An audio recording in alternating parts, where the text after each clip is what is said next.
कभी कभी लाइफ में हमारे सामने ऐसी सिचुएशंस खड़ी हो जाती है जिनसे लड़ना मुश्किल होता चला जाता है। हालात हमारे कुछ ऐसे हो जाते हैं मानो सब कुछ खत्म हो गया हो, दूर दूर तक सिर्फ अंधेरा ही अंधेरा दिखाई देता है।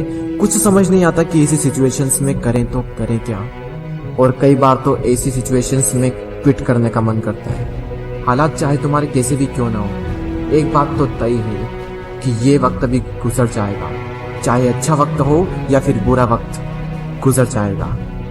लेकिन एक बात हमेशा याद रखना कि जिंदगी में कुछ भी कर गुजरने की अपॉर्चुनिटीज सिर्फ इसी वक्त में मिलती है, अगर उस सिचुएशन में क्विट ना किया जाए तो। क्योंकि विनर्स जो होते हैं वो कभी भी क्विट नहीं करते, और जो क्विट करते हैं वो कभी भी विनर्स नहीं बनते। आप क्या चाहते हैं, एक एवरेज लाइफ या फिर एक स्टैंडर्ड लाइफ? जब आप सड़क पर निकलो तो लोग आपको इग्नोर करें, या फिर जब आप सड़क पर निकलो तो हर इंसान की नजर आप पर?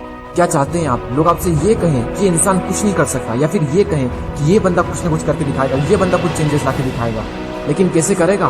क्विट करके।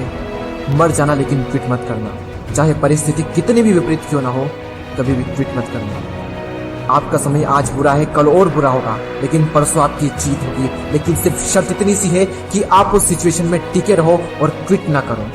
ये प्रकृति चाहती है कि हम इन परिस्थितियों से लड़े, संघर्ष करें, ताकि हम और मजबूत बन सकें। क्योंकि ये परिस्थितियां आती है हमें मजबूत बनाने के लिए, ना कि हमें कमजोर बनाने के लिए। ये प्रकृति चाहती है कि आप और कामयाब बने, इसलिए आपके साथ कुछ न कुछ बुरा होता रहता है। और ना सिर्फ आपके साथ, बल्कि इस दुनिया में मौजूद हर इंसान के साथ हर समय कुछ न कुछ बुरा होता रहता है।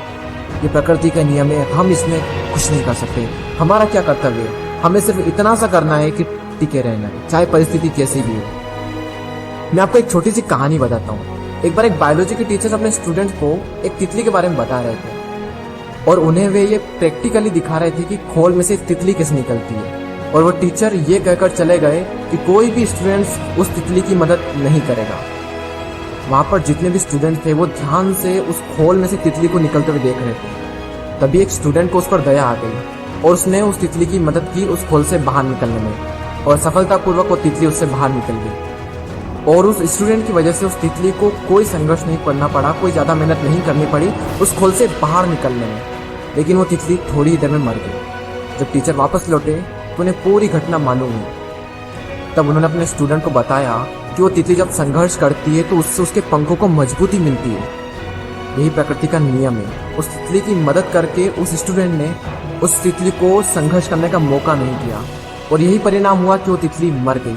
संघर्ष ही जीवन है, संघर्ष ही आपको मजबूत बनाता है। इंग्लिश में कोट से नो पेन नो गेन। संघर्ष तो करना पड़ेगा चाहे कुछ भी हो जाए, और इसमें कोई बहाना नहीं, नो एक्सक्यूजेस। जो विनर्स होते हैं या तो किसी काम को करते ही नहीं, और अगर वो किसी काम को करते हैं तो उसमें कभी भी कोई भी बहाना नहीं बनाते।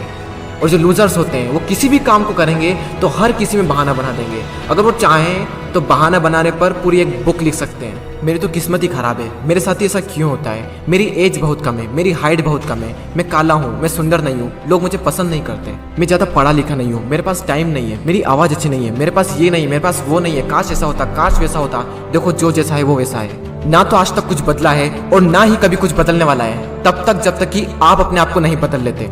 जब भी अंदर से ऐसी फीलिंग्स आए, जब भी बहाना बनाने का मन करे, अपने आप से जोर से चीख के चिल्ला के अपने आप से कहें नो एक्सक्यूजेस।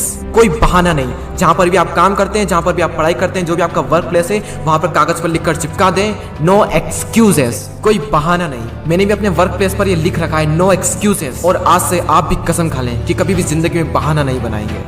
आज आप लोग भी कमेंट में लिख कर जाएं नो एक्सक्यूजेस, ताकि मुझे पता चले कि कितने लोगों ने इस वीडियो को पूरा देखा। मैं आपसे मिलूंगा अगले वीडियो में। जय हिंद, जय भारत।